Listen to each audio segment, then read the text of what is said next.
guys, welcome to day 2 of describing primary and secondary sources of the ancient Mayans. Remember, primary sources are anything from Mayan architecture to hieroglyphs that was actually made or written by the ancient Mayans during that time, whereas secondary sources would be the video itself, what they're saying in the video, their perspective of what happened. I want to talk today about cenotes. So every Mayan city, at least most of them, built them near cenotes so that they could have a fresh water source for, washing their clothes, for drinking, everything we use fresh water for today, which was a smart decision when you think about it. So this is an example. I actually got to, fun fact, rappel into this cenote with my fiance when we visited the Yucatan Peninsula. This is the one from the previous picture, but just to show you that there were cenotes throughout the region near where Mayans built their cities. So this, by the way, means welcome in the Mayan language. I believe it's pronounced Malukim.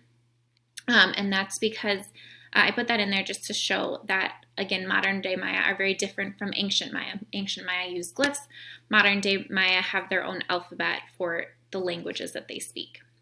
So going back to the reason I'm talking about the cenote. In the video, it mentioned how in this cenote, they found the skulls of Mayan children. And obviously from any cultural standpoint in this point in time, you hear child human sacrifice, and that's going to be seen as a negative, which I think that we can all agree upon is not a good thing to do. But one thing that the tour guide said was that no, they actually did not practice human sacrifice of children. Rather, and stay with me for this, they put the skulls in the water as a way to honor them. And, how would they know that? Okay, so think about this. This is what the tour guides, he literally said, amigos, I want you to think about something. And I remember this clearly because I was like, that makes total sense. So if this cenote is one of their primary water sources, if they specifically built their cities by water sources so that they could drink, and they're not, they're very smart people. They built incredible structures. They had scientific knowledge. Do you really think they're going to poison their only water source with decaying human remains? And I thought, that makes sense. So what he said was that these were children who already had died by natural causes, which happened a lot in those ancient times. They didn't have modern medicine, so many younger people died. So what they would do is they would bury their kids, but then later do a ritual where they unbury them after the kind of decayed parts had, decayed, and then they put their skulls in those cenotes, the parts of the body that wouldn't poison their water, into the cenote. So again, I'm not telling you that that is what happened.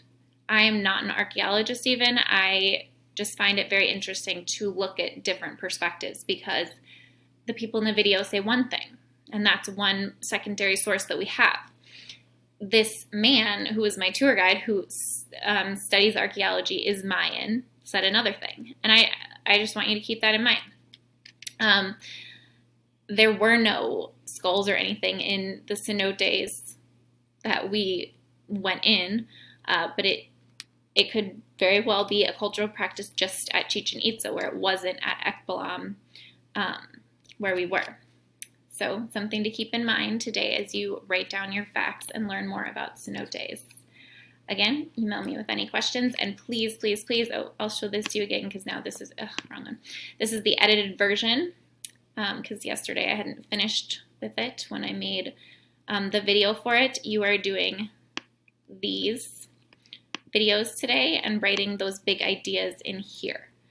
Send me any questions you have turn in on Google Classroom when you're finished.